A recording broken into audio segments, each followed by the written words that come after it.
Vamos a comenzar.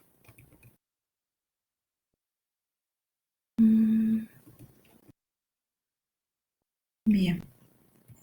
Primero voy a comenzar con algo que olvidé decirles la clase pasada. Me perdí, aquí estamos. Empiezo a compartir pantalla. Ustedes cualquier cosa me avisan.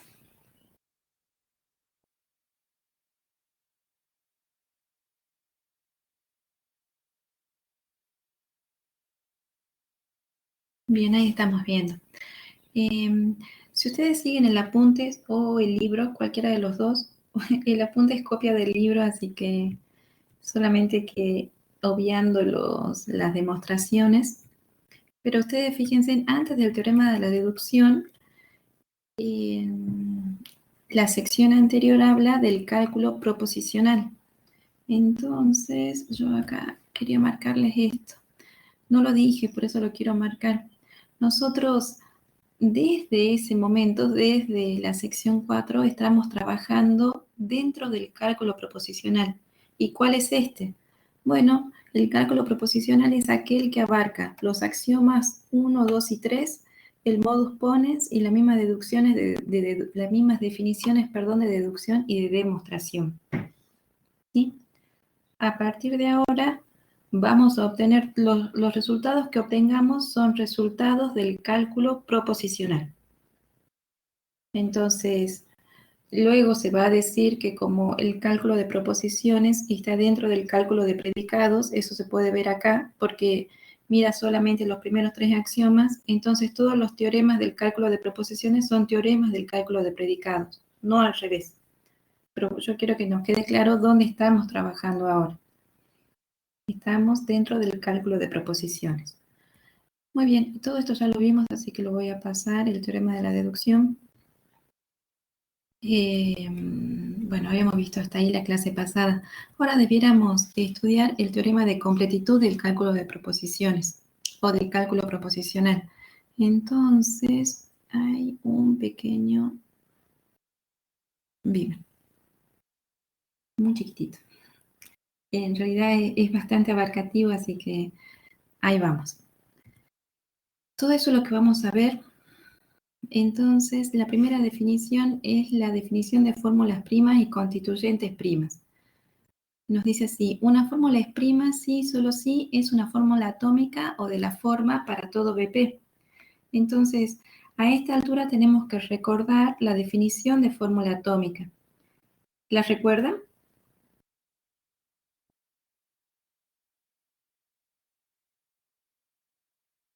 ¿Se acuerdan cuando una fórmula era atómica? Esa era una de las primeras definiciones que vimos en la clase pasada. Bueno, entonces vamos a ver si queremos. Era que si G era un símbolo de predicado. Muy bien, Eli, eso que vos N estás lugares. diciendo. Y tiene el símbolo de predicado de n lugares y n términos, ¿sí? Muy bien. Entonces yo lo voy a anotar para que nos acordemos nada más, pero una fórmula atómica.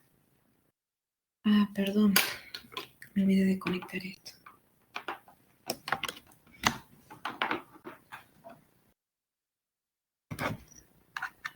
Ahí vamos.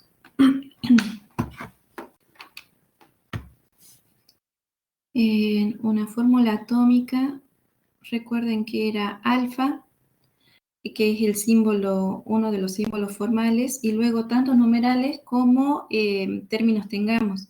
Entonces, yo siempre elijo el de 2 lugares porque es el más cómodo para mí.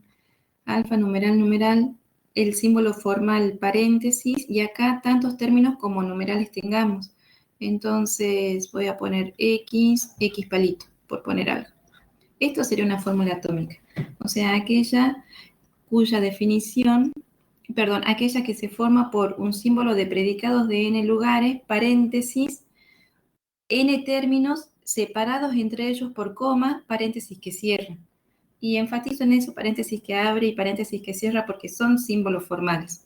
Entonces tenemos que estar de acuerdo con que una fórmula atómica es una sucesión de símbolos formales, que después se relaja la notación, como ya dijimos, pero bueno, esa sería la fórmula atómica. O es de la forma para todo BP. Entonces, una fórmula prima es o bien una fórmula atómica o bien de la forma para todo BP.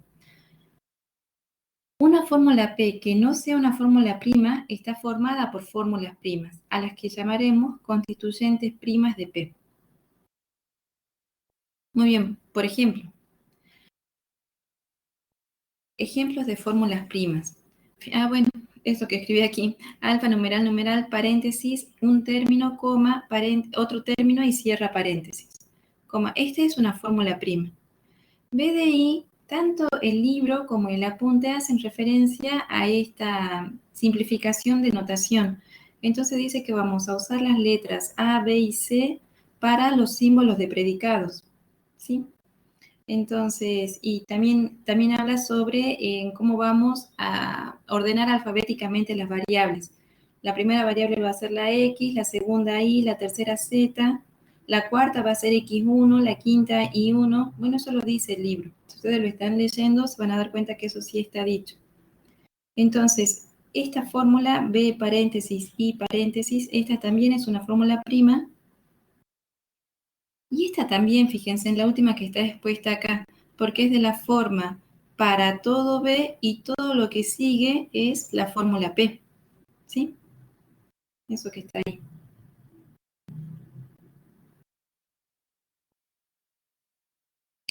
¿Estamos de acuerdo hasta ahí?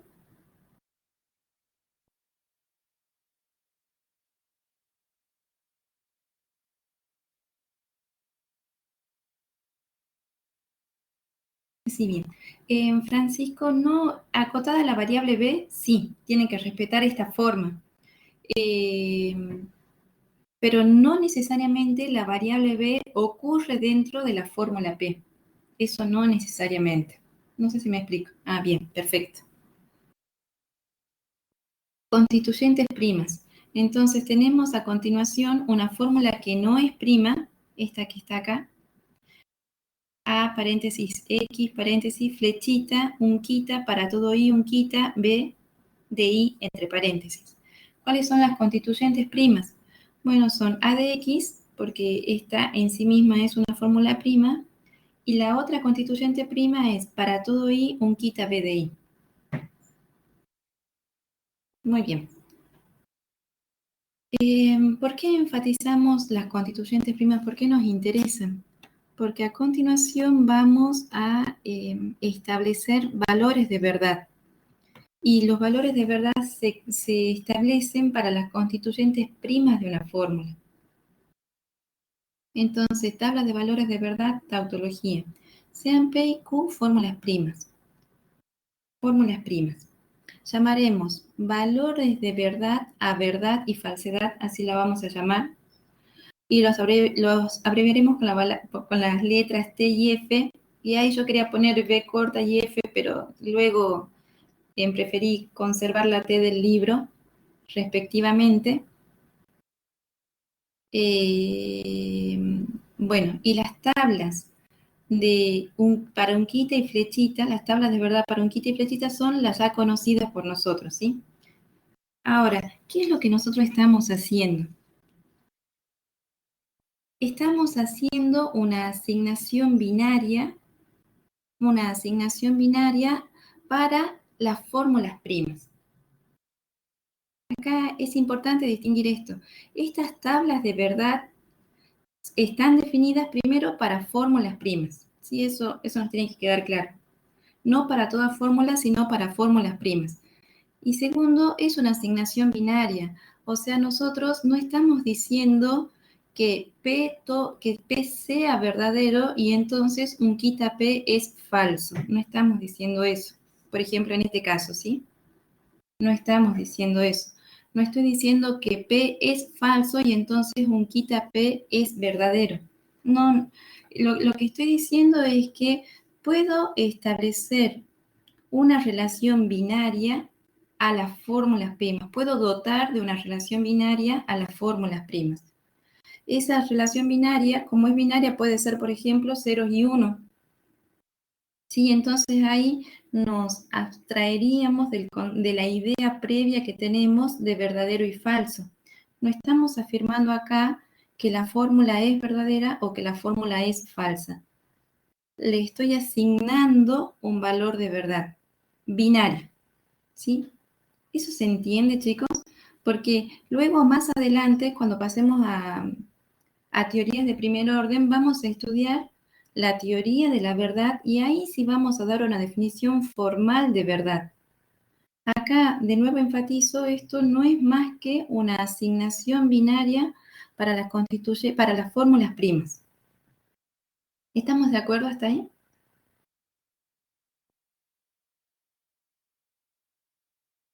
Sí, Sí, profe. genial, qué bueno, qué bueno. Algo más les quería decir. Entonces, ustedes van a ver muchas veces que yo me dejo llevar por la formación que ya tenemos y digo, si P es T, entonces un quita P es F. Cuando en realidad nuestra forma de expresarse sería, si a P le asignamos el valor T o el valor de verdad T, entonces por estas tablas de valores de verdad, un quita P tiene asignado el valor F. ¿Sí? Lo ideal sería que nos podamos expresar correctamente. Y si yo no lo hago, ustedes me corrigen porque corresponde que me corrijan, ¿sí? Pero bueno, entonces, si asignamos un valor de verdad T o F a cada constituyente prima de una fórmula P, entonces, este renglón que viene acá a continuación es, si P no es una fórmula prima, ¿cómo hago para asignarle un valor de verdad a P? Entonces, la idea es asignarle valores de verdad a cada constituyente prima de una fórmula. Si eso sucede, entonces un único valor de verdad es asignado a la fórmula P, por las tablas de verdad que hemos dado acá anteriormente. Muy bien. Entonces, por ejemplo, si la fórmula P es esta que está acá, que ya la habíamos visto en el ejemplo anterior, bueno, esta fórmula no es prima, pero tiene constituyentes primas que ya habíamos destacado.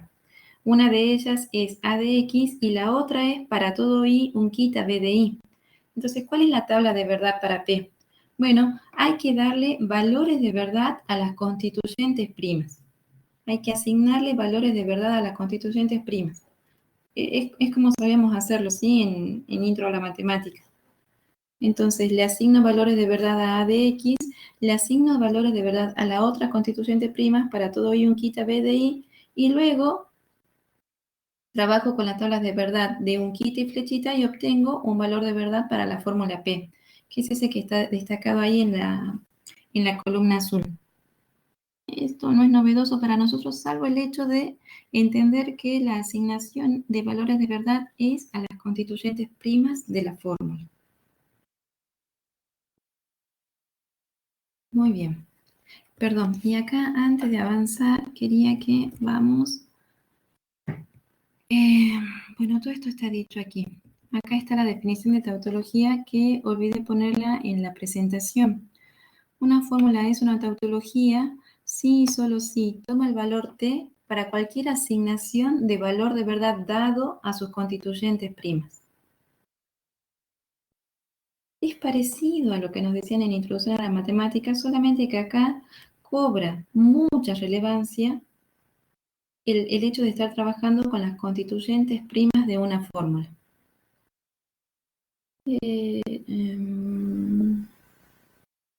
Bien. Ahora les digo a qué es lo que queremos llegar.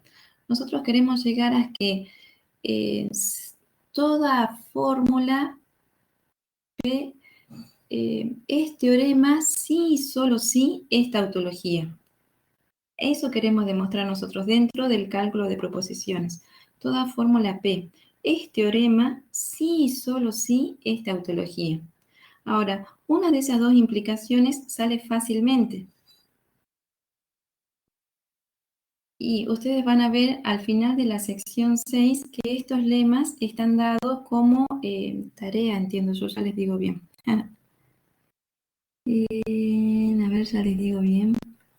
Fíjense, en los ejercicios dice demostrar los lemas o teoremas según corresponda del 6.2 al 6.4 y el 6.7. Entonces, simplemente para que veamos, ustedes tienen que demostrar que todo axioma es una tautología tienen que demostrar que si P flechita Q y P son tautologías, entonces Q es tautología. Esto más adelante le van a decir modus ponens aplicado a tautología da una tautología. Y tienen que demostrar también el 6.4, que todo teorema es una tautología. Todo teorema del cálculo de proposiciones es una tautología. Fíjense en que eso, respecto del teorema que yo les enuncié del teorema de completitud, eso es una de las dos flechitas, ¿sí?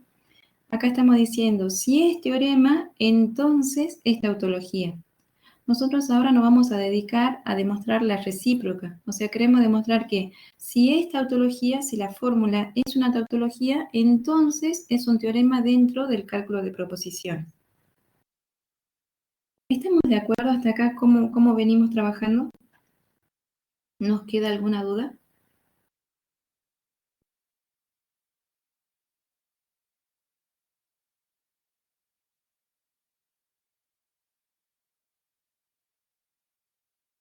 Vamos bien. Bueno. Bien. Entonces, en el apunte corresponde el lema 6.5. En el libro, ustedes lo van a encontrar como lema 7. No recuerdo bien de qué página o de qué sección del libro, ya les digo. Pero les aclaro esto porque en el coloquio, la pregunta del coloquio dice lema 7 del libro o lema 6.5 del apunte. Y ustedes tienen que pensar inmediatamente en este lema que estoy por enunciar ahora.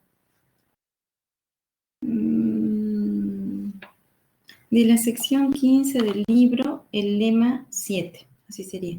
Y está en la página 67. Muy bien, entonces ahora sí volvamos a la presentación.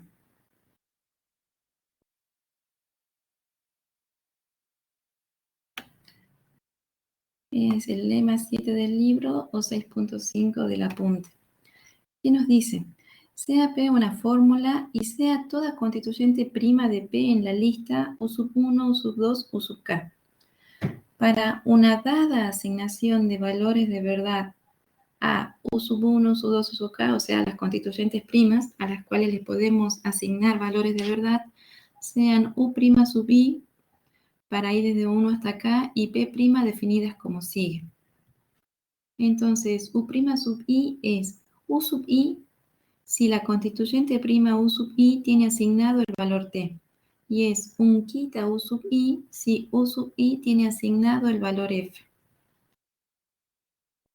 Y P' es P si P resulta con el valor T. Y P' es un quita P si la fórmula P, luego de la asignación dada a sus constituyentes primas, resulta con el valor F. ¿Sí? Si sucede todo eso, entonces, aquí viene la tesis, de las constituyentes primadas, o sea, de las U'1 hasta U'K, se puede deducir la fórmula P'. Muy bien, primero veamos un ejemplo, ¿sí? Entonces, tenemos la fórmula P, que es A de X, un quita B de Y. Entonces, las constituyentes primas de P son A de X y B de Y, que yo acá simplemente para simplificar notación puse A y B. Entonces, tengo que establecer valores de verdad para las constituyentes primas, y cuando establezca valores de verdad para las constituyentes primas, la fórmula P va a resultar con un valor de verdad. Tendrá por resultado un valor de verdad.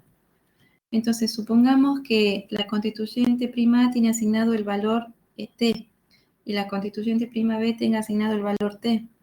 Entonces, un quita B va a tener asignado el valor F, y por la tabla de flechita, la fórmula P resultará con el valor F. Entonces, ¿qué afirma el lema? ¿Quién sería si A es el U sub 1 y B es el U sub 2? El U' sub 1, fíjense, volvamos para atrás. El U'1 va a ser la misma constituyente prima si esa constituyente prima tiene asignado el valor T. Y será un quita la constituyente prima si la constituyente prima tiene asignado el valor F.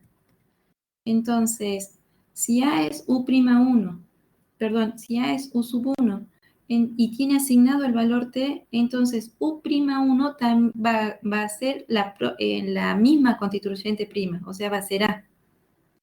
Y como B, que es la segunda constituyente prima, tiene asignado el valor T, entonces U'2 también va a coincidir con U sub 2. No sé si me explico ahí. Ahora, como P resulta con el valor F, entonces P' va a ser un quita P. Esto, mira, a ver si lo puedo anotar aquí. Tal vez sí me han entendido y yo voy a hacer más vueltera, pero por la duda lo escribo aquí. U' sub I, ese igual está muy mal escrito, es. Así corresponde decir, es. El propio U sub I, o sea, coincide con U sub I, si U sub I tiene asignado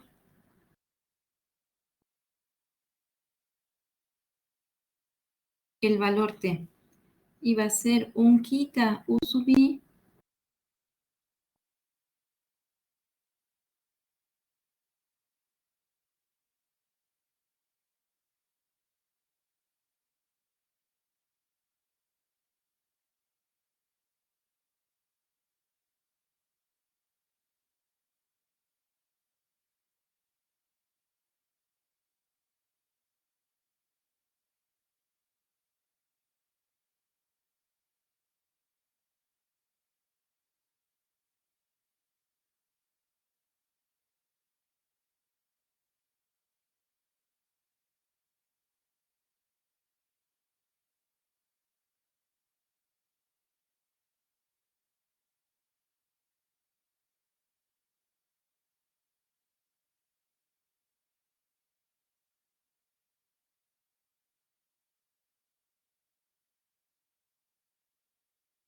Ya volví, chicos. ¿Ustedes me escuchan?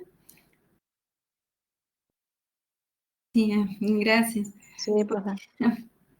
He visto en un momento que yo estaba escribiendo, pero que se había quedado congelada la pantalla. Ahora vuelvo a compartir.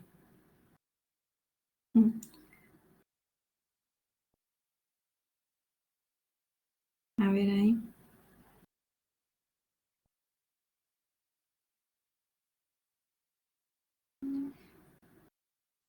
Bueno, esto es lo que dice el enunciado del lema, ¿sí? Y lo que yo les decía acá era esto. Digamos que A sea la primer constituyente prima. Entonces, A vendría siendo el U sub 1. Y entonces nos preguntamos quién es U' sub 1. U' sub 1 sería, fíjense, puede coincidir con U sub I o bien ser un quita U sub I. ¿Y de qué depende? Del valor de verdad que tenga asignado U sub I. Entonces, como A o U sub 1 tiene asignado el valor T, U' sub 1 coincide con U sub 1. Por eso acá está U' sub 1.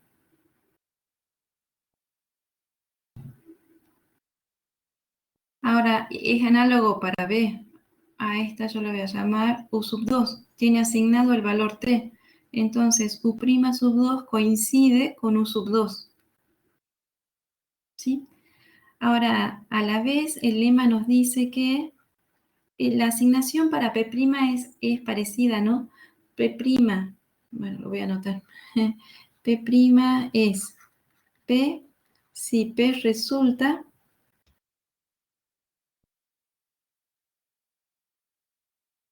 con el valor B.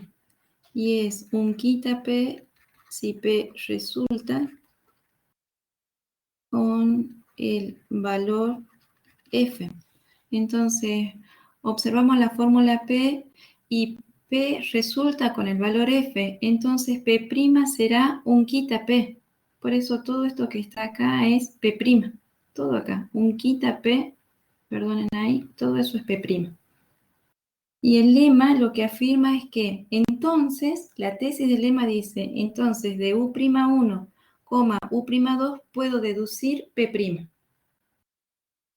Entonces, en esta última columna lo que estoy anotando es la tesis del lema. ¿Estamos de acuerdo con eso, chicos? ¿Hasta ahí vamos bien?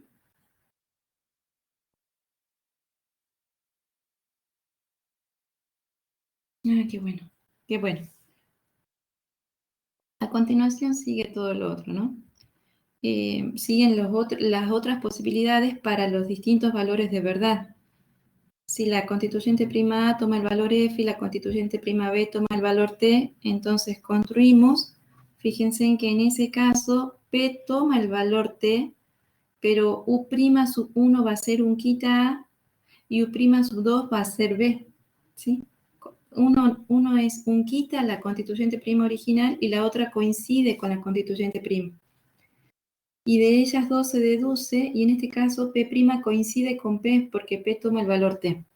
Bueno, eso es lo que afirma el lema, ¿sí? Y ahí está para las otras asignaciones de valores de verdad, las que nos faltaban. Bien, ahora sí nos interesa mucho demostrar este lema. Entonces vamos a la demostración. Vamos a llamar en delta al conjunto formado por las constituyentes primas primadas, ¿sí? Entonces, la tesis del lema 6.5 se puede escribir como, así como está escrita ahí. Y a eso lo etiquetamos o lo numeramos a esta línea la numeramos con 1, ¿sí? Eso queremos demostrar. Entonces, la demostración va a ser por inducción sobre el número n de símbolos en la fórmula P, contando como un símbolo cada ocurrencia de flechita o un quita que no ocurre dentro de algún U sub i. ¿Sí? Eso también es importante. O sea, que no ocurre dentro de la fórmula prima. Ahora, ¿qué pasa si n es igual a 0? Ahí dice inmediato. ¿Pero por qué será inmediato? ¿Qué piensan ustedes?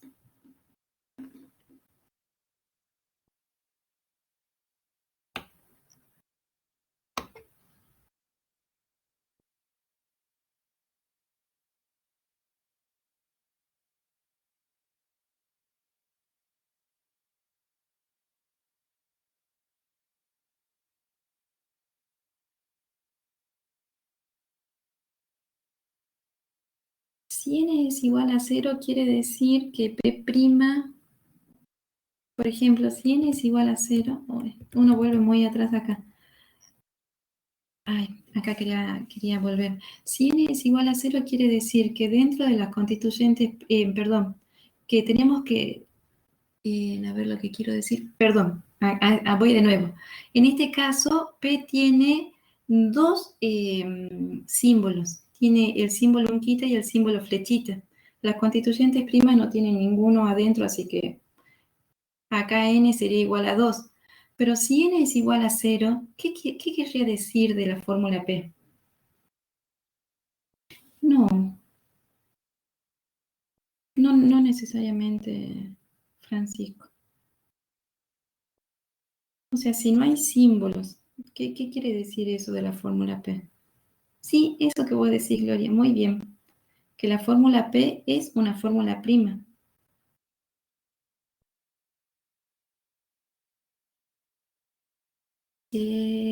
A ver, porque la fórmula P podría ser esta, mira, Francisco.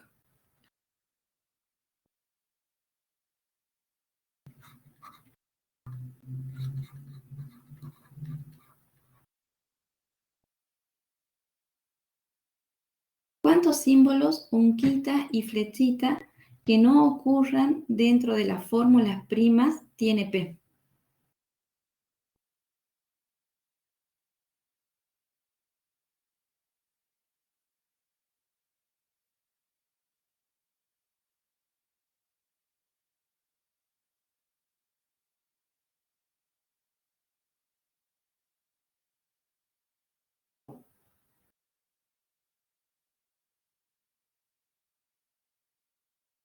Claro, y el lema se aplica, ahora te respondo, Pame, el lema se aplica para toda fórmula P, incluida las fórmulas primas.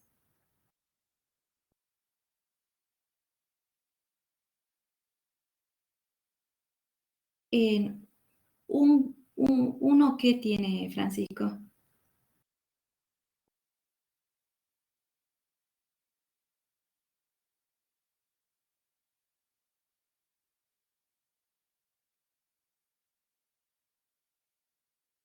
Una constituyente prima, perfecto. Pero lo que nosotros estamos haciendo es aplicar inducción no sobre las constituyentes primas, sino sobre los símbolos unquita y flechita, que no ocurran dentro de las fórmulas primas, que no ocurran, perdón, dentro de las constituyentes primas de P.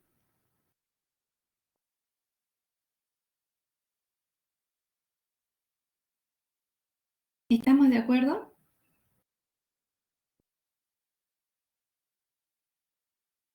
Entonces uno dice aquí, si P es una fórmula prima, ¿cuántos símbolos unquita y flechita ocurren en P? Si P es esta fórmula. Unquita y flechita ocurren en la fórmula P, pero no ocurren dentro de las constituyentes primas de P.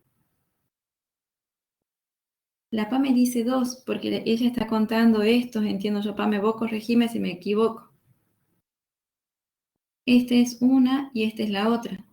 Pero estos dos símbolos ocurren dentro de la constituyente prima de P, porque P es prima. Entonces, sobre estos dos no estamos aplicando inducción.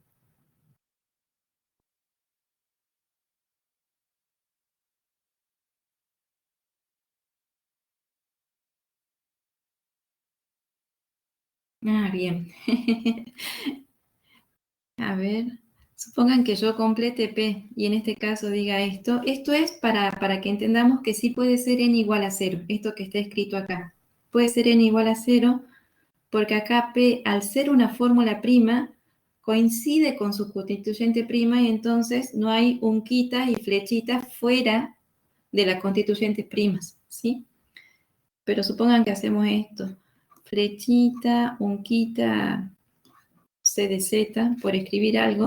Entonces P va a ser parecida a esta, va a tener dos símbolos a los cuales aplicar, dos símbolos que debiéramos contar. Estos dos. Porque de nuevo la inducción es sobre los símbolos unquita y flechita que no ocurren dentro de las constituyentes primas de P.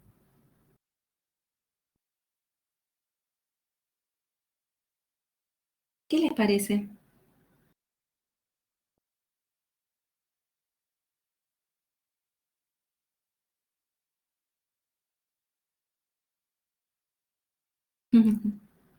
¿Estamos de acuerdo, chicos? ¿O retomamos la idea como ustedes me digan?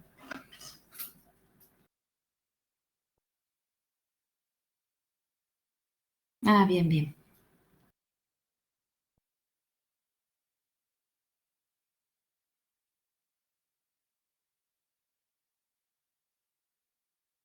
Ah, claro, sí. Y tal vez lo dije rápido.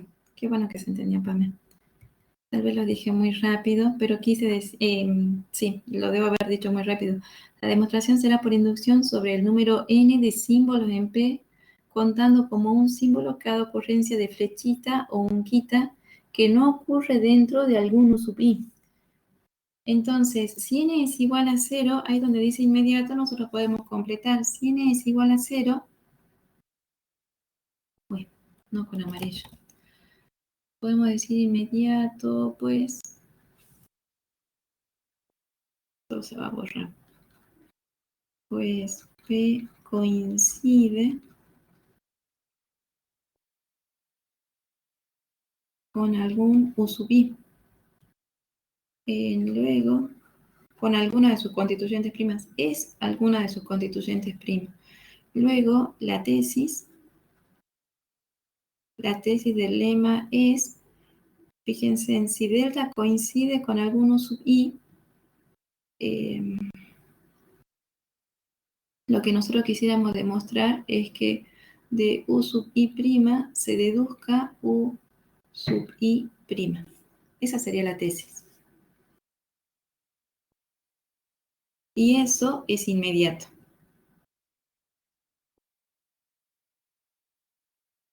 ¿Están de acuerdo, chicos? La tesis del lema, estamos hablando acá, delta Acá el I ya está fijo, ¿no? Es un hito solo. Eso también nos tiene que quedar claro.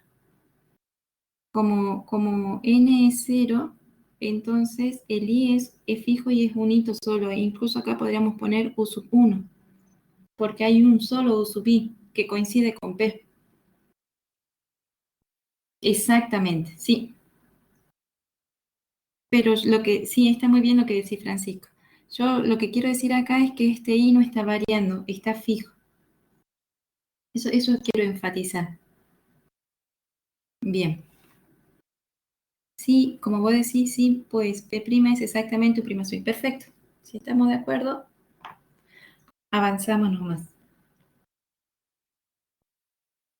Entonces, paso inductivo, suponga que la tesis, que 1 se cumple para toda fórmula con n o menos símbolos. Esa es la hipótesis inductiva. Y consideremos que tenemos una fórmula P con n más 1 símbolos. Entonces, para el caso 1, vamos a considerar que la fórmula P que tiene n más 1 símbolos es un quita Q. Para alguna fórmula Q. Entonces, fíjense, este tipo de demostraciones las hacemos siempre cuando contamos símbolos. Como P tiene n más 1 símbolos, y acá tenemos un símbolo,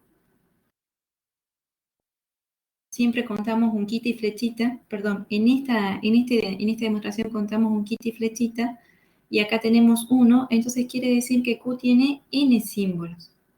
Por lo tanto, a Q le podemos aplicar la fórmula, la hipótesis inductiva. Y la hipótesis inductiva me da entonces que de delta se deduce Q'.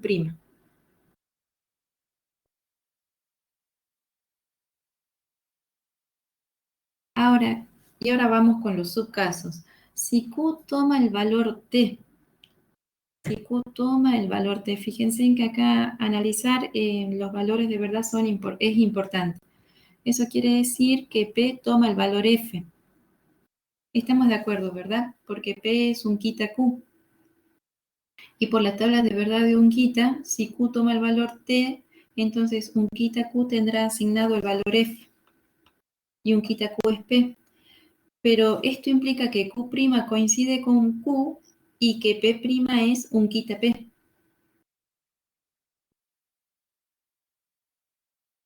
Bien, si estamos juntos con ese razonamiento, por lo tanto, la hipótesis inductiva aplicada a Q me daba esta línea que habíamos etiquetado con 2. Ahora, pero como Q' coincide con Q, 2 se transforma en de delta se deduce Q.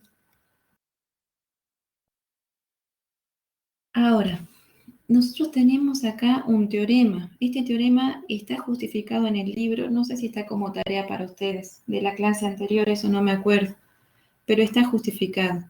Entonces, fíjense, de delta se deduce Q, y Q, flechita, un quita Q es un teorema, uno aplica modus ponens a estos dos resultados y obtenemos que de delta se deduce un quita Q.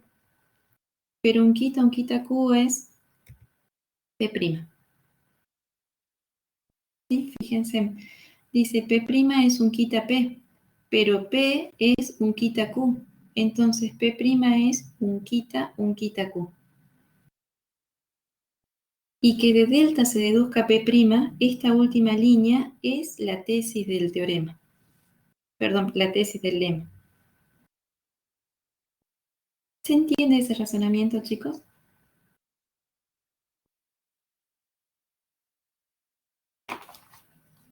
Bien.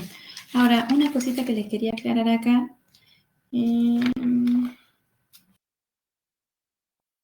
Perdón, aquí. Creo que va a ser más útil hacerlo aquí desde el apunte. Voy a volver un poquito para atrás. Este es lo que estamos utilizando. Cuando uno dice modus ponens, es una forma también, se me van las palabras, pero cuando uno quiere simplificar también la forma de hablar, ¿sí? En realidad ese modus ponens es el teorema 5.10. ¿sí? De delta se deduce P y de gamma se deduce P flechita Q, entonces de delta unión gamma se deduce Q. Esto es lo que justifica el modus ponens que estoy utilizando aquí. Si de delta se deduce Q y del vacío, acá sería el gamma, gamma coincidiría con el vacío, se deduce Q flechita, un quita, quita Q, entonces de delta unión gamma, de delta unión el vacío que me da delta, se deduce un quita Q, que bueno, coincide con P'. Nosotros le vamos a decir modus ponens, pero formalmente es el teorema que les acabo de remarcar. Muy bien, el subcaso 1.1 es si Q toma el valor T. Seguimos dentro del caso 1 donde P es un quita Q. Pero ahora, el subcaso 1.2, cuando Q toma el valor F, eso queda como tarea. ¿Sí? Está hecha en el libro, la pueden pensar ustedes primero solitos y luego cotejarlo con el libro o mostrarnos a Pablo o a mí, nosotros les decimos qué tal les fue con la tarea. Los que ya me conocen saben que las tareas son evaluables con alta probabilidad. ¿Sí? Eso tienen, donde diga tarea, ustedes ahí tienen que poner el foco. Muy bien, avanzamos. Ahora, el caso 2, cuando P es Q flechita R. Para algunas fórmulas Q y R. Entonces, es el mismo caso que el anterior. Si P tiene n más un símbolos, y acá tengo un símbolo, quiere decir que entre Q y R tengo que tener los otros n símbolos. Entonces, tanto Q como R tienen n o menos símbolos. Entre Q y R tenemos n símbolos. Entonces, ambas satisfacen las hipótesis inductivas. Y por lo tanto tenemos que de delta se deduce Q' y que desde delta se deduce R'. Y a esas líneas la numeramos con 3 y 4. Y de nuevo, acá en el caso 2 hay 3 casos por analizar. Uno de ellos es qué pasa cuando R toma el valor T. Luego P toma el valor T. ¿Están de acuerdo con eso?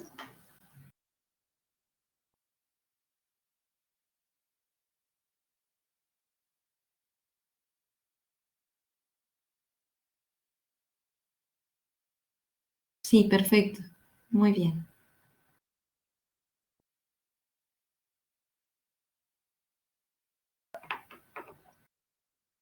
Por la tablita de flechita, perfecto. Muy bien, Glor, muy bien. O sea, el valor de verdad de P que resulta para la fórmula P, si R toma el valor T, no importa qué valor tome Q. Eso es lo que estamos diciendo. No importa qué valor tome Q. P siempre va a tomar el valor T.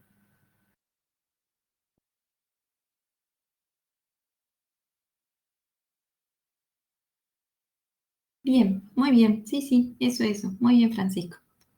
Entonces acá es independiente del valor que tenga asignada la fórmula Q.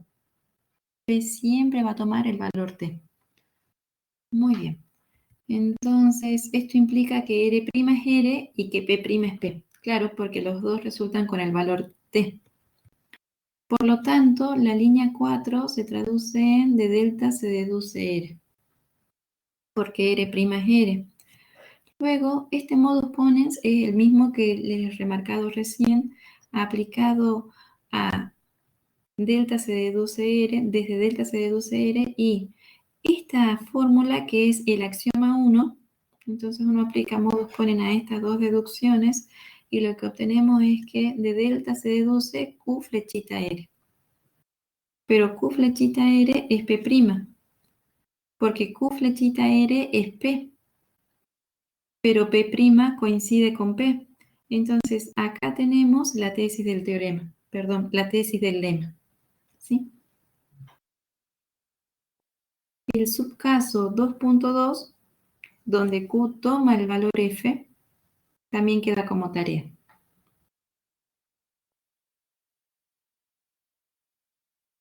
Muy bien, y ahora nos queda un caso más, un subcaso más para el caso 2. Ese es, bueno, acá lo resumí al caso 2, el subcaso 2.3, donde Q toma el valor T y R toma el valor F, ¿sí?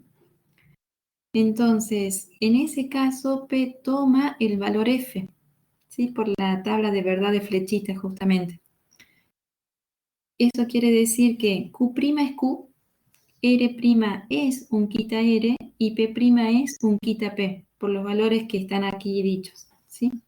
Entonces, ¿cómo se transformaría la hipótesis inductiva para Q'? Ustedes saben que la hipótesis inductiva para Q' nos permitía afirmar esto. De delta se deduce Q' y para R', perdón, y para R, acá dije mal. Y para R era de delta se deduce R. Pero entonces, ahora si Q' es Q y R' es un quita R. Perdonen. No, que yo estoy diciendo mal. Está bien aquí. Q' y R'. Ahí está bien. Son los 3 y 4 que teníamos en la diapositiva anterior. Voy a volver, así no los confundo. Estos. Esta era nuestra hipótesis inductiva. Entonces, como Q' es Q, acá vamos a tener de delta se deduce Q, y como R' es un quita R, acá vamos a tener de delta se deduce un quita R, que es esto que tenemos aquí. Muy bien. Entonces tenemos que jugar con esas dos y con todos los teoremas que ya tenemos demostrados. Entonces, modus ponens aplicado a desde delta se deduce Q, y a esta otra línea que es un teorema, nos da que de delta se deduce un quita R flechita, un quita Q flechita R. Y aplicamos de nuevo modus ponens a esta línea y a la otra hipótesis inductiva. Entonces, nos queda que de delta se deduce un quita Q flechita R. Pero bueno, Q flechita R es P, y P' es un quita P. Entonces, esto quiere decir que de delta se deduce P'. Y esa es la tesis del lema.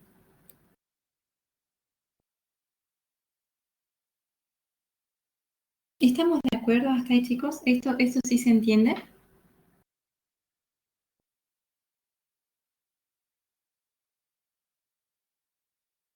Bien, porque con esto concluye la inducción matemática y por lo tanto el lema vale para toda fórmula P.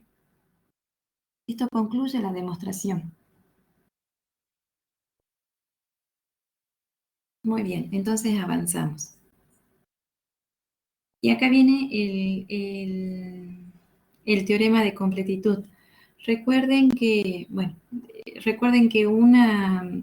una implicación que quedaba como ejercicios para ustedes. Ahora nosotros estamos yendo por la recíproca.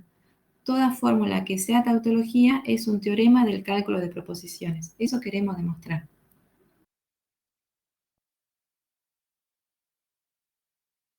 Entonces, la hipótesis es que P es una tautología y la tesis lo que quiero demostrar es que P es un teorema, donde P es una fórmula arbitraria. Entonces comenzamos con la demo. Tenemos P, una tautología, tenemos las constituyentes primas de P, y sean U' y P' como en el lema 6.5. Entonces, como P' es una tautología, entonces, independientemente del valor de verdad que asigne a las constituyentes primas de P, P siempre va a resultar con el valor T. Y entonces P' siempre va a ser la fórmula P, siempre va a coincidir con la fórmula P. Muy bien. Entonces, luego por lema 6, lo que nosotros podemos afirmar es esto. Que de U'1 hasta U'k puedo deducir, el lema me decía, puedo deducir P', pero de nuevo, cualquiera sea la asignación dada a las constituyentes primas de P, P' siempre va a coincidir con P, porque P siempre va a resultar con el valor T. Entonces, del lema yo puedo concluir esto. Y bueno, está marcado ahí, para cada asignación de valor de verdad dado a 1 a las constituyentes primas, de U1 a U_k. Entonces, ¿qué quiere decir esto? Que fíjense en si U sub k toma el valor t, U' sub k coincide con U sub k. Y entonces esta línea 5 se convertiría en esta que está aquí, U'1, U'k menos 1, U sub k se deduce P. De toda esta fórmula se deduce P. Pero si U sub k toma el valor F, U' sub k será un quita U sub k. Y entonces la línea 5 se puede escribir de esta forma, como está escrito acá en 7. En cualquiera de los dos casos, por eso uno dice para toda asignación de valores de verdad, para toda asignación. En todos los casos siempre voy a poder deducir la fórmula P.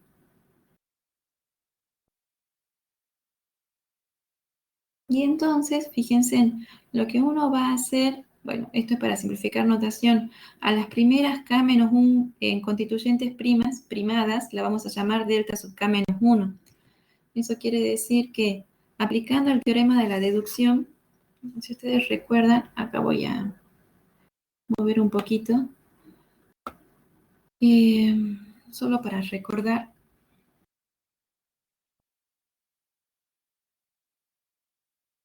El teorema de la deducción nos dice, si de delta, P puedo deducir Q, entonces de delta puedo deducir P flechita Q. En ese caso, nosotros decimos que la hipótesis P es descargada. Nosotros acá tenemos, de acuerdo a la notación que vamos a usar, que de delta K menos 1, U sub K se deduce P. Y también tenemos que de delta sub K menos 1, un quita sub U sub K también se deduce P. Entonces, entonces, por el teorema de la deducción, uno puede decir de esta línea, puede decir que de delta K menos 1 se deduce U sub K flechita P, por el teorema de la deducción. Y acá puedo afirmar que de delta K menos 1 se deduce un quita U sub K flechita P. Descargo las hipótesis. U sub K por un lado y por otro lado un quita U sub K. Muy bien, y eso es lo que está anotado en la diapositiva que viene, ¿sí? A esos dos resultados los llamamos 8 y 9. Entonces, modos ponen aplicados a 8 y a este teorema, que también es un resultado que ya tenemos previo en el libro de la sección previa. Entonces, modos ponen aplicado a la línea 8 y a esta línea, fíjense que nos permite obtener un quita U sub K flechita P punto flechita punto P. Recuerden que este punto, flechita, punto, me dice que esta flechita es la más fuerte, la que está entre los puntos. Entonces voy a aplicar modos ponen a la línea 10 y a la línea 9 y vamos a obtener que de delta K menos 1 se deduce P. ¿Y qué fue lo que hicimos? Lo que nosotros hicimos fue, de la lista de hipótesis, eliminamos la última, la U' sub K. Nosotros teníamos esto, miren.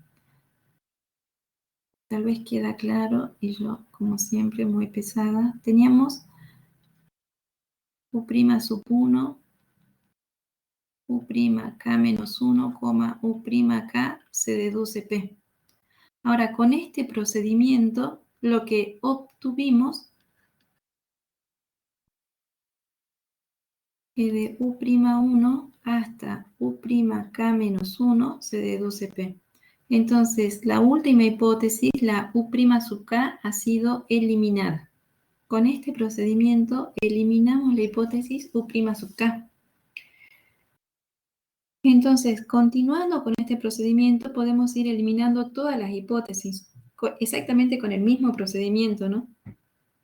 En lugar de U sub K, de U' sub K voy a eliminar a continuación U' sub K menos 1 y así hasta eliminar todas las hipótesis. Eso es lo que dice ahí. Aplicando el mismo procedimiento podemos ir eliminando sucesivamente todas las hipótesis hasta obtener, hasta eliminar la última, o sea, hasta eliminar la U'1, hasta eliminar la primera sería que es la U'1, y entonces cuando elimine la primera voy a obtener que del vacío se deduce P. Y esto lo que quiere decir, en otras palabras, esto quiere decir que P es un teorema del cálculo de proposiciones, porque se deduce del vacío.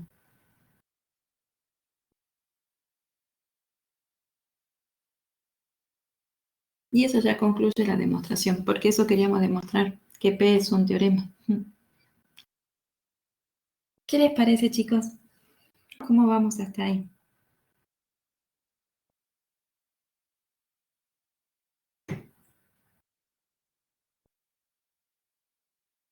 Bien, muy bien. Ahí está la mica.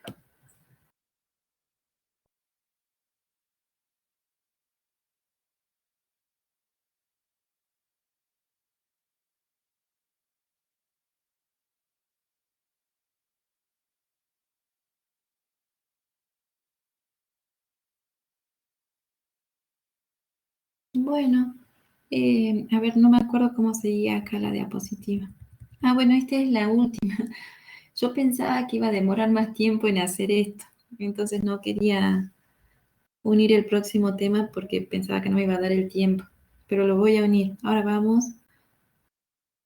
Bueno, voy a mostrarles cómo sigue. Ya vimos entonces toda la sección 6, el teorema de completitud. Como les dije, fíjense, el teorema de completitud en realidad afirma lo que nosotros dijimos. Toda tautología es un teorema. Lo que uno hace es luego unir el 6,6 con el 6,4 y escribir el sí y solo sí. Toda fórmula es un teorema del cálculo proposicional, sí y solo sí es una tautología. Une el teorema 6,4 que sale rápido con el 6,6 que es el teorema de completitud y entonces tenemos un sí y solo sí. Y es un resultado muy fuerte en el siguiente sentido. Nosotros ahora tenemos un procedimiento efectivo para saber si una fórmula del cálculo de proposiciones que yo les dé, ustedes pueden decirme rápidamente si esa fórmula es o no un teorema. Yo les doy una fórmula, a ver, quiero hacer algo así. Porque para colmo no soy buena inventando. Pero supongan que les doy una fórmula. Qué difícil es inventar así sin pensar previamente. Un quita P, flechita, R, punto, flechita, punto, Q, flechita, R. Por decir algo. Yo les doy esa fórmula. Y les pregunto, ¿esa fórmula es una tautología? Ay, ¿esa fórmula es un teorema? Ya les dije la respuesta.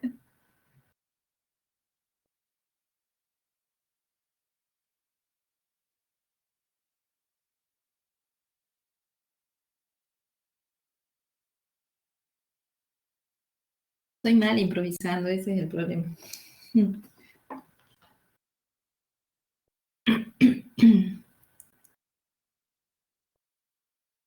muy bien, Mica. Muy bien, haciendo la tablita. Sí, sí, no lo es, perfecto. Sí, seguro que no lo es, Francisco, porque la inventé y seguramente no lo es. Muy bien, entonces ustedes, si yo les doy una fórmula y les pregunto si es tautología, si es teorema, ustedes, si es un teorema dentro del cálculo de proposiciones, ustedes solamente tienen que construir la tabla de valores de verdad. Si esa tabla da por resultado que la fórmula es una tautología, entonces pueden afirmar que es un teorema en el cálculo de proposiciones. Eso es todo, eso es el gran resultado. Dentro del cálculo de proposiciones, nosotros tenemos un procedimiento efectivo para decidir si una fórmula dada es o no un teorema. Y el procedimiento efectivo es construir la tabla de valores de verdad.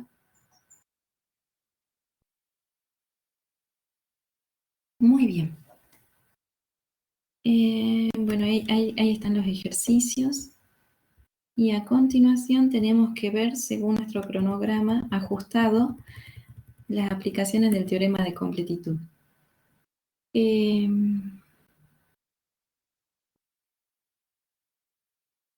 Lo que yo en general les digo es que en el libro les presenta las demostraciones de estos esquemas tautológicos. Fíjense en una lista de esquemas tautológicos, dice ahí. Yo en general no me detengo en eso porque creo que lo podemos hacer, lo pueden hacer ustedes solitos sin mayor dificultad. Pero si se les presenta alguna dificultad, me preguntan, ¿sí? Y como siempre les digo también, probablemente alguna de estas líneas no esté correcta. Entonces, ustedes si encuentran un error, me avisan. Pero sobre todo es mejor leerlas del libro, que también está esta tablita de esquemas tautológicos, que también está en el libro, ¿sí? Ahora, ¿cómo vamos a utilizar nosotros el teorema de completitud? Esa es la otra pregunta. A ver. Documentos. Aplicaciones. Aquí vamos. ¿Cómo aplicamos el teorema de completitud del cálculo de proposiciones en las demostraciones en línea que nosotros hacemos? Entonces, es muy cortito, van a ver que no es tanto. ¿Cómo sería formalmente un ejemplo de la aplicación formal, un ejemplo de justificación por el método del absurdo y la justificación informal, que no es tampoco informal, sino que, bueno, es en general cómo procedíamos antes de conocer estos métodos? Bueno, perdón, y a partir de ahora volvemos al cálculo de predicados, ¿sí? O sea, a partir de ahora, desde los axiomas 1 al 6. Eso también lo indica el libro y por eso es que está acá escrito. Y sí nos tiene que quedar claro esto. Toda demostración dentro del cálculo de proposiciones es una demostración en el cálculo de predicados. La recíproca no es cierta, ¿sí? Pues el cálculo de predicados incluye todas las fórmulas, axiomas y reglas de inferencia del cálculo de proposiciones. Esto me permite afirmar que todo teorema del cálculo de proposiciones es un teorema dentro del cálculo de predicados. De nuevo, la recíproca no es cierta. ¿Sí? Esto significa que toda tautología es un teorema del cálculo de predicados. Pero no quiere decir que todo teorema del cálculo de predicados sea una tautología. Eso no quiere decir. ¿Sí? Me está escribiendo la Mica.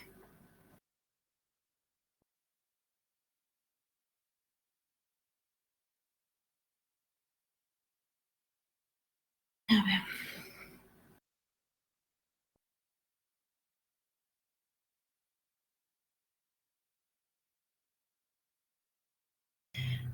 Y porque una demostración, le respondo primero a la Mica y después a vos, Francisco, ¿sí?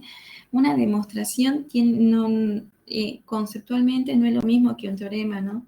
Una demostración es una sucesión de pasos desde el conjunto vacío, ¿sí? ¿Qué es una demostración? Bueno, una sucesión de pasos, S1, S2, Sn, donde el último paso coincide con la fórmula Q, pero además S sub i para i desde 1 hasta n tiene solamente dos posibilidades.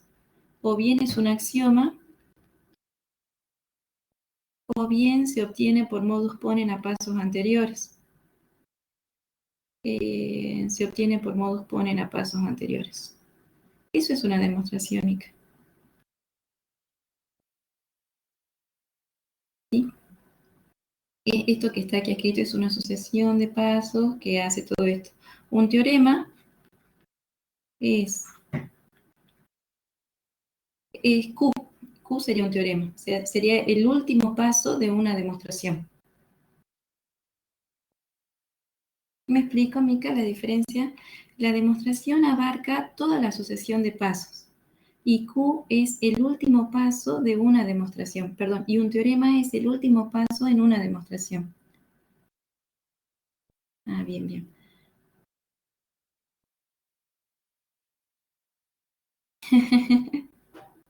Bueno, es muy buena la analogía.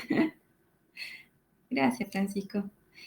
Ahora, un ejemplo de un teorema dentro del cálculo de predicados que no sea un teorema en el cálculo de proposiciones, ¿sabes, Francisco? Hay un montón. pero ya lo vamos a obtener. Dame un tiempito que avancemos en la materia, que no va a pasar mucho, y ya lo vamos a obtener. Todos aquellos que trabajan con cuantificadores, ahí vas a ver que vamos a empezar a obtener teoremas a los cuales no le vamos a poder estudiar valores de verdad. ¿Sí? Pero bueno, ya vamos a llegar a eso. Muy bien. SC. Cuando nosotros decimos SC, estamos diciendo cálculo de proposiciones. Y son las siglas en inglés. ¿Sí?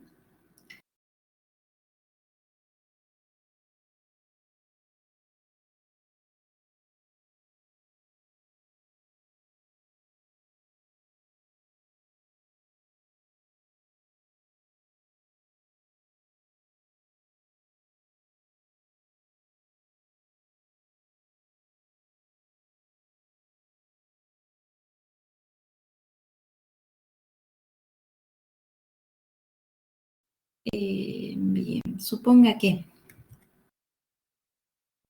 P1, flechita, paréntesis, P2, flechita, paréntesis, P3, y así hasta P sub n, flechita Q, y acá entre los paréntesis también debiera haber puntos en suspensivo, ¿sí? Porque hay tantos paréntesis que se cierran como paréntesis que se abren aquí, ¿sí? Y hay varios paréntesis que se abren porque acá hay puntos suspensivos.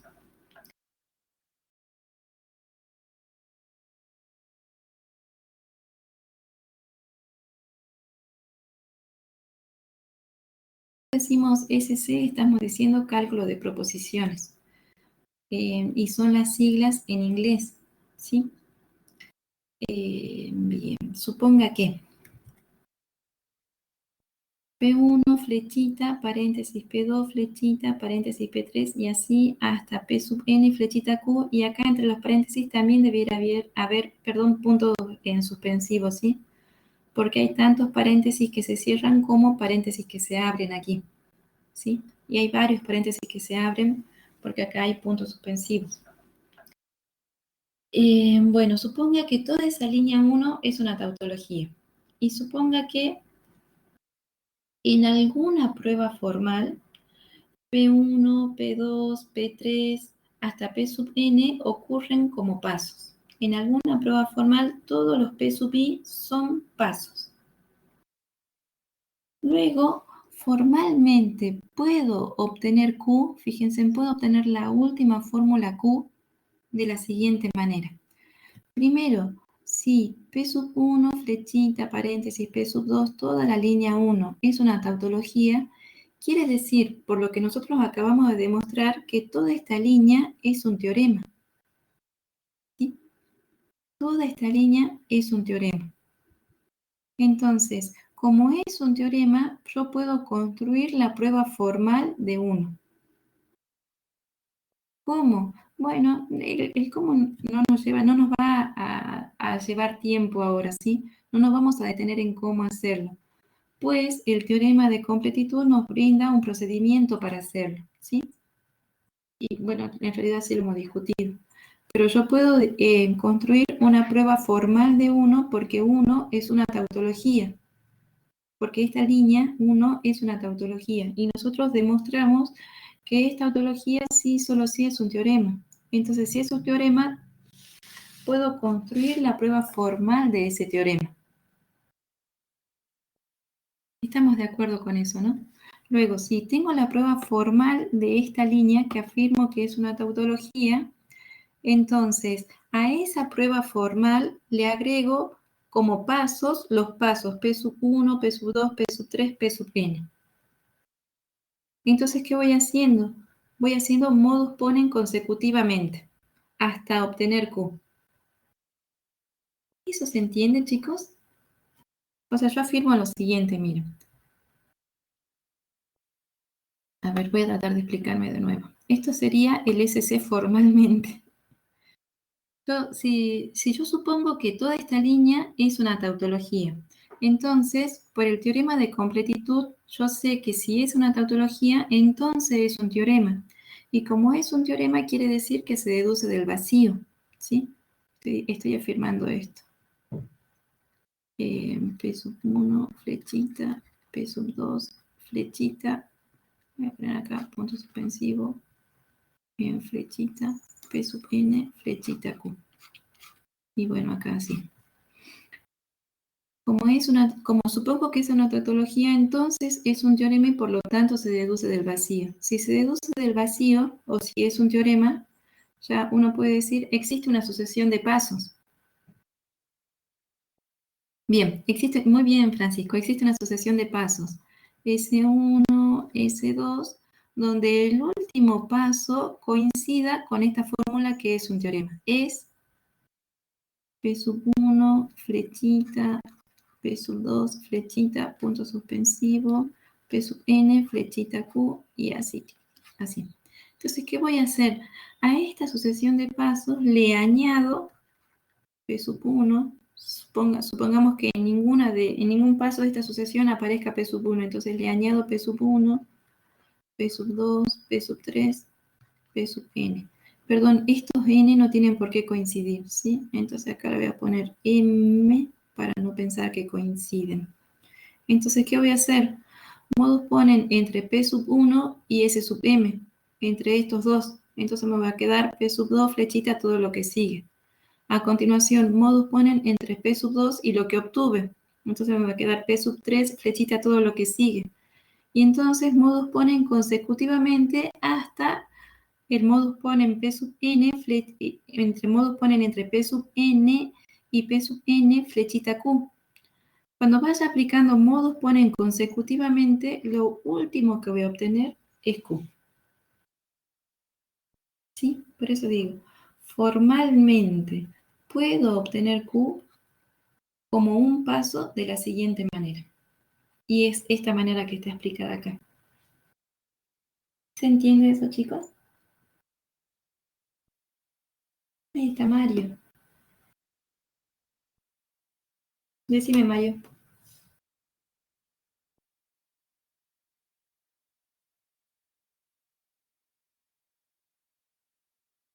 Uh-huh.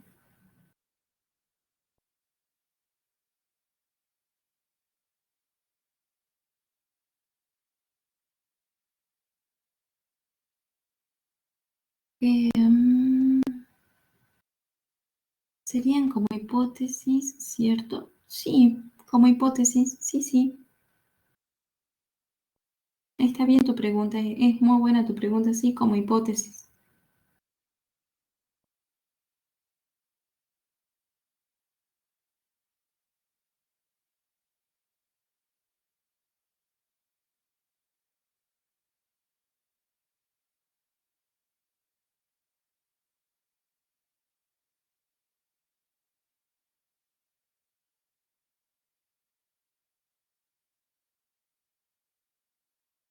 Vos querés obtener Q, a eso queremos llegar.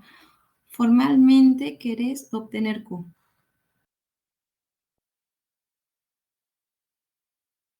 Bien. Entonces vamos a ver un ejemplo, tal vez ahí nos quede más claro. Considere los siguientes pasos de una demostración formal de la teoría de látices. Los pasos son los siguientes. Teoría de látices no importa si la conocemos. En realidad eso no importa. Ya la vamos a conocer. Que en el paso 7 tenemos esto, que sea un teorema. En el paso 9, esta línea, que también la etiquetamos como teorema. Y el paso 10, este paso, esta fórmula que se etiqueta con SC a 7,9. ¿Qué quiere decir este SC? Esa es la pregunta. Quiere decir lo siguiente. ¿Qué? Quiere decir que paso 7, flechita, paso 9, flechita, paso 10, eso es una tautología. Eso quiere decir.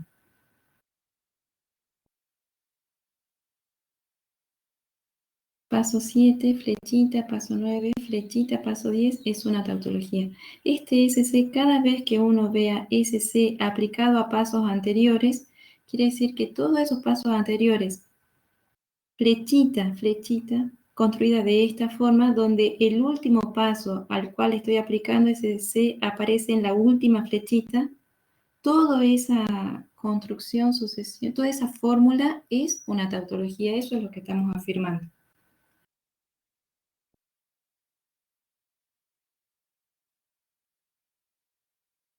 Entonces, ¿qué queremos decir nosotros?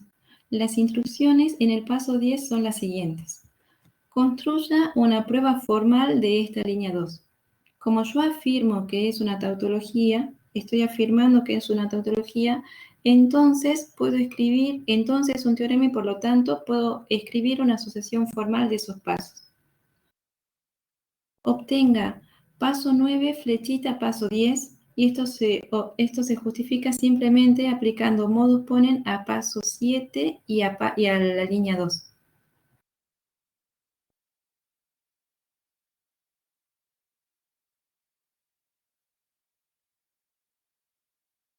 Francisco está escribiendo, por eso me he callado.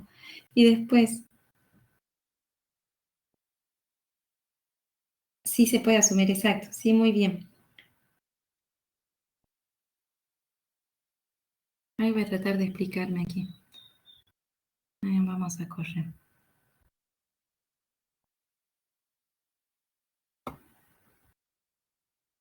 Acá el SC a paso 7, a paso 7 y 9, quiere decir que paso 7, flechita, paso 9, flechita, paso 10 es una tautología. ¿Cómo justificamos nosotros cómo justificamos formalmente esto? O sea, ¿cuáles serían las instrucciones a la altura del paso 10? Construya la prueba formal de 2. O sea, construya la prueba formal de toda esta línea. Y bueno, yo como sé que es una tautología, entonces un teorema va a tener una prueba formal que yo la puedo añadir al paso 10 si quieren, pero en ese caso tendría que abrirse la cantidad de pasos y se sumaría esa prueba formal en cantidad de pasos a la altura del paso 10. Voy a tener un S1, un S2, un SJ, donde SJ es paso 7, flechita, paso 9, flechita, paso 10. Eso tengo ahí. Entonces, en lugar de escribir el paso 10, puedo escribir la demostración formal de paso 7, flechita, paso 9, flechita, paso 10. Puedo escribir esa demostración formal. Y a continuación hago modus ponens. Fíjense, modus ponens entre esta línea y el paso 7. Y entonces voy a obtener paso 9, flechita, paso 10. Y entre esta línea y el paso 9, entonces voy a obtener el paso 10. Eso justifica el paso 10. ¿Se entiende eso, chicos?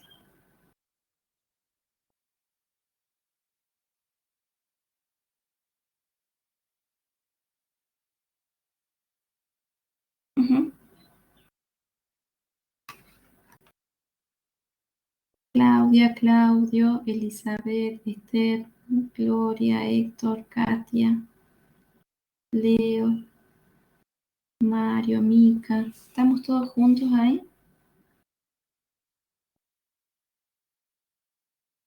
Sí. Bien. Sí, profe. Gracias, Eli. Bien.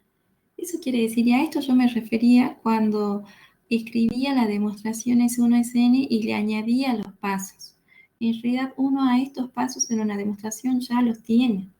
Y a esos pasos yo le añado la prueba formal, en este caso del paso 10, o del paso que sea justificado por SC. Me está escribiendo Claudia.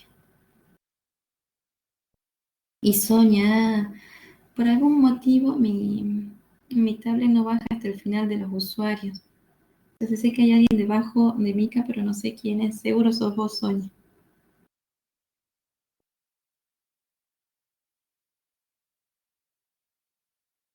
Sí, bueno, qué bueno. Ahí estoy más tranquila. Muy bien, esa es una forma de proceder. Pero esta forma de proceder, si bien nos queda clara en la teoría, tiene su dificultad, pues, Cuando nosotros afirmamos paso 7, flechita, paréntesis, paso 9, flechita, paso 10, paréntesis, cuando afirmamos que toda esa línea es una tautología y por lo tanto es un teorema, deberíamos formalmente construir la prueba de ese teorema, que yo acá pongo S1, S2, SJ, ¿sí? Pero construir la prueba de todas las líneas que nosotros afirmemos SC no es que no se pueda hacer, de hecho se puede hacer. El asunto es que requiere mucho esfuerzo. Entonces, otra forma de proceder es por el método del absurdo o de la contradicción. Esa es otra forma. Fíjense, es exactamente la misma línea de pasos, si no me equivoco. Es la misma línea de pasos, solamente que ahora vamos a proceder por contradicción. ¿Estoy haciendo bien? Bien, por contradicción es suponer por el absurdo que esta línea, paso 2, flechita, paso 9, flechita, paso 10, no es una tautología. O sea, que no toma el valor t.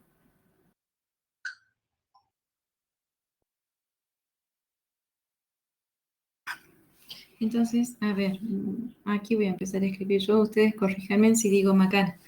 Si supongo que no es una tautología, quiere decir que en algún momento para una asignación de valores de verdad dado a sus constituyentes primas toma el valor f. Pero si toma el valor f quiere decir que el paso 7 toma el valor t y entonces todo esto toma el valor f. Y de nuevo, si todo esto toma el valor f, quiere decir que este toma el valor t y este toma o resulta con el valor f. Resulta con el valor f.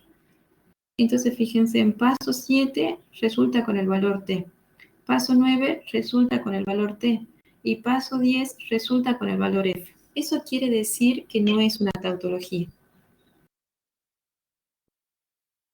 Ahora, si el paso 10 resulta con el valor f, entonces, fíjense en que el paso 10, ahora aplicamos tablas de valores de verdad. El paso 10 es un quita, x menor que y x igual a y. Entonces, si todo eso toma el valor f, quiere decir que lo que está dentro del paréntesis toma el valor t. Luego, eso quiere decir, y acá en el paso 9, la misma idea. Si un quita, paréntesis, x menor que x toma el valor t, quiere decir que x menor que x toma el valor f. Luego, el paso 7, fíjense en x menor que y x igual a y, flechita, x menor que x, ¿qué valor de verdad tendría? Teniendo en cuenta estos dos valores encontrados. Teniendo en cuenta este valor de verdad y este. ¿Qué valor de verdad, con qué valor de verdad resultaría esta fórmula? F, sí, Lord, muy bien. Resulta con el valor de verdad de F. Fíjense, acá según lo que nosotros dedujimos acá del paso 9, tiene el valor F y este tiene el valor T. Ay, perdón. Aquí, este tiene el valor T. Entonces, pucha, así. Entonces, por la tabla de valores de verdad de flechita, todo el paso 7 resulta con el valor f. Pero nosotros por el absurdo que habíamos supuesto, por suponer que no era una tautología, le habíamos asignado el valor t. Entonces, ese es el absurdo. Fíjense, una misma fórmula tiene asignado el valor t y el valor f. Absurdo. Lo cual es absurdo, porque de nuevo, tiene asignado el valor t y tiene asignado el valor f. Y el absurdo provino de suponer que paso 7, flechita, paso 9, flechita, paso 10 no es una tautología. Luego, sí lo es. ¿Se entiende eso, chicos?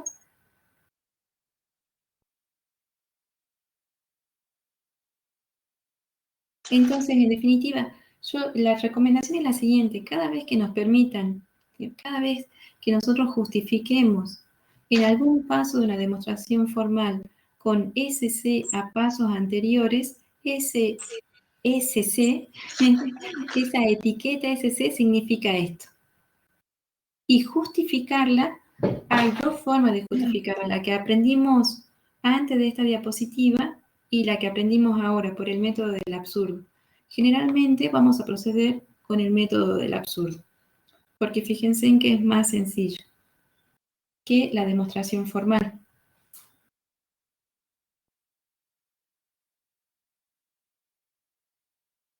¿Qué les parece, chicos? Yo acá sí me silencio, pero para escucharlos a ustedes.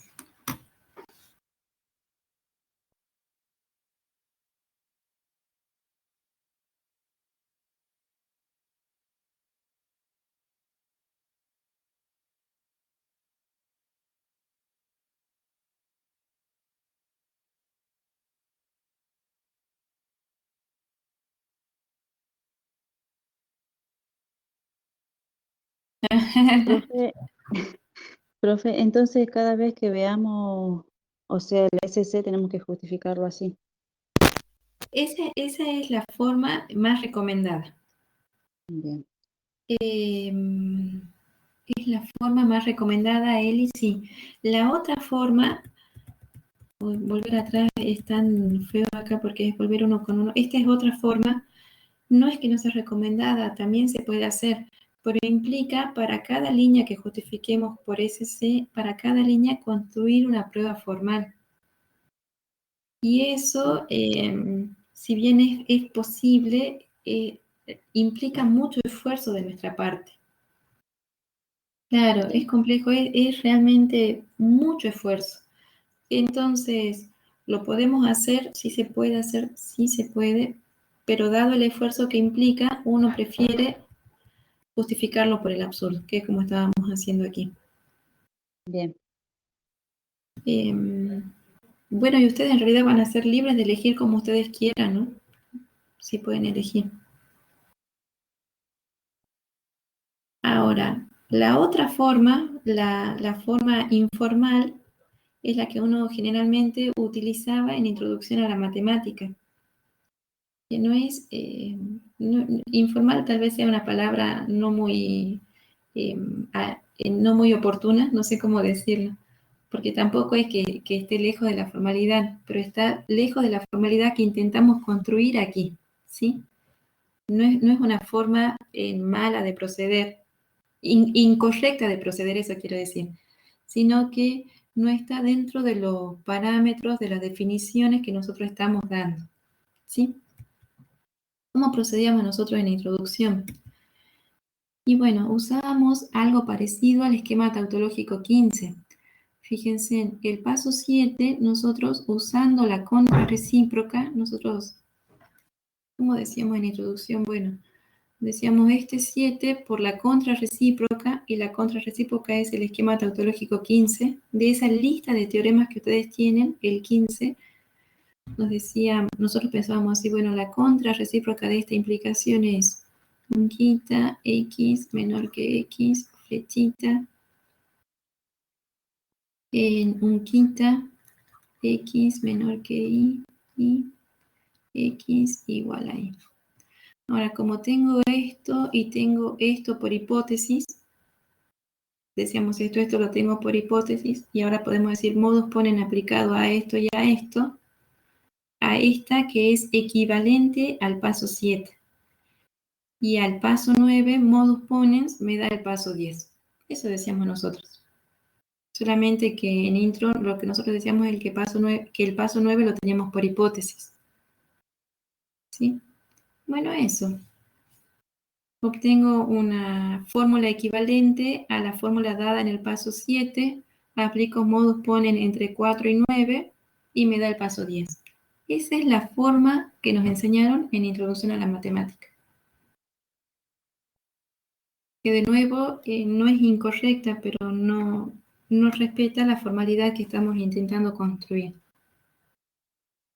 Y esa es la que no tenemos que aplicar ahora. Bueno, y creo que eso es todo, chicos. Ahora sí. Esas eran las dos presentaciones que quería que repasemos hoy. Ustedes pueden hacerme preguntas porque fíjense, son las 9:30 y teníamos tiempo hasta las 10. Pueden hacerme preguntas si tienen alguna duda de lo que expuse o de lo que ustedes hayan leído.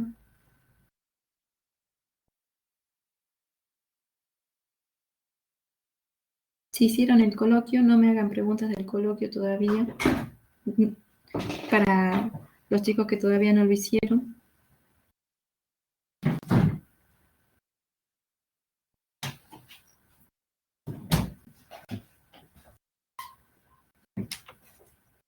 ¿Me escucha?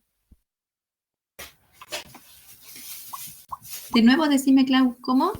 ¿Me escucha o no? Sí, te escucho, ahí voy de nuevo. Dale. Voy a hacer una consulta con el ¿Con qué, perdón? Ay, perdón, de nuevo decime. con los ejercicios del SC. Con los ejercicios del SC, bien. Esos son, tengo que ir al apunte, ¿verdad? Ahí voy. Ah, no, ya estaba en el apunte. Bien, ejemplo, bueno, acá tienen otro ejemplo, ¿no? El que... estos ejercicios me decís vos, Claudio. Sí. Bien. Una duda en el ejercicio C. Sí, bien. Ahí tengo el implica y el o. Ujú. ¿Cómo lo tomaría Ahí se entiende, es verdad que no lo dije yo, pero sí está dicho en el libro, no me acuerdo si está dicho en el apunte. Dame un segundito, ahora vuelvo aquí y así. Lo que está dicho es cuál es el peso de los símbolos formales. Entonces, la flechita tiene más peso que lo. Ah, no sé si está dicho así. Ahora me estás haciendo dudar, Pablo. En Claudio. Sí, creo que sí está dicho así. Que la flechita tiene más peso que lo. Entonces, esto tiene que leerse así. Pero si no se entiende, debiéramos ponerle ahí un punto y un punto. Para que se entienda que ese es el símbolo más fuerte. Gracias. No me acuerdo cómo dice el libro, la verdad. Sí bien, qué suerte. Así debiera leerse, gracias, Mica. Así debiera leerse, Clau. Pero siempre que haya dudas, vos pregúntame, porque, bueno, primero puede ser que yo haya escrito mal la fórmula, y si no, conviene, siempre que haya dudas, conviene ponerle los puntitos, así queda bien claro cómo leer la fórmula.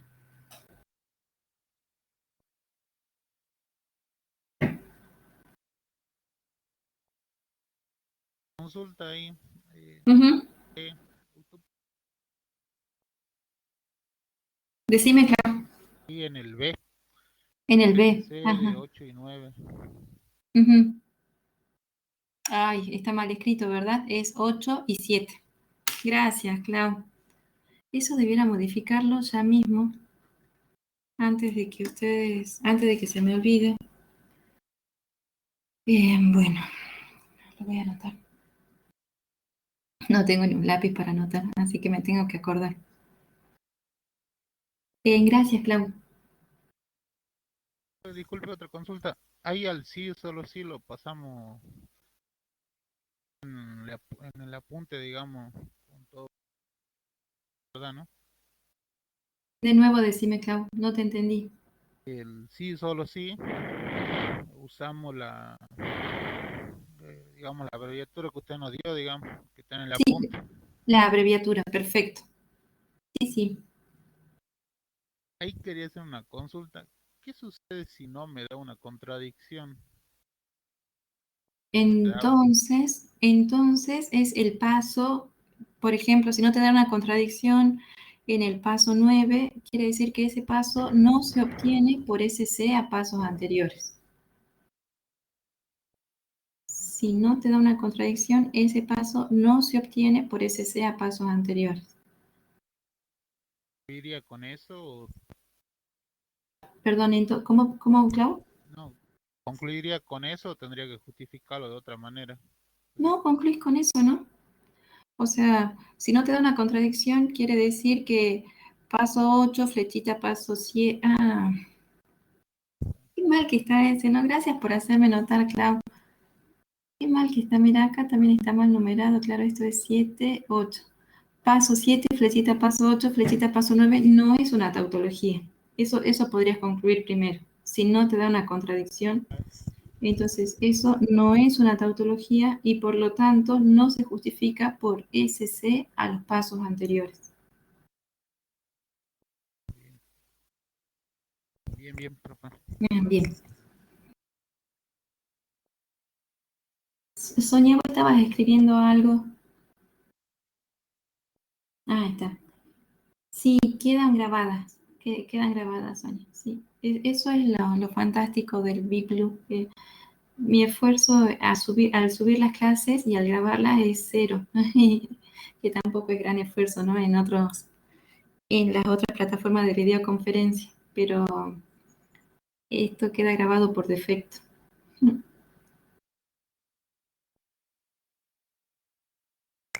Profe, ¿le podría hacer otra consulta? Si Todas las no que le- quieras, Clau. En el tema que era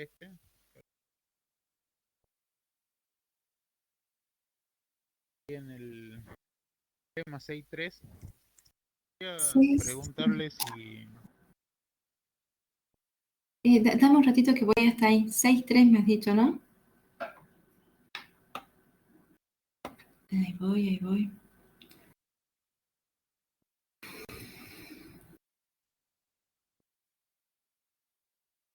Ah, bien. Sí, decime vos. pregunta, ¿eso se lo puede hacer por el absurdo sin necesidad de... Por el absurdo, tendrías que decirme cómo lo has pensado. Y yo te digo si está bien o no. ¿Cómo lo has pensado por el absurdo? Era una tautología y por hipótesis, ¿qué flechita Q es tautología?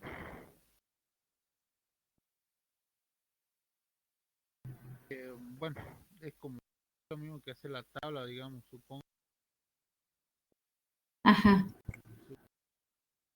Q es falso. ajá. Si supones que Q no es una tautología, entonces, para una dada asignación a sus constituyentes primas, Q resulta con el valor F. Así vas a decir. Entonces, ¿qué implica Q? Falso. Es una tautología, o sea, toma el valor. Ah, entiendo, porque vos estás diciendo que P es una tautología. Ah, perfecto, está muy bien tu razonamiento, Clau. Está muy bien. Escribilo, por favor. Pero el razonamiento que acabas de hacer es correcto. Sí, profe.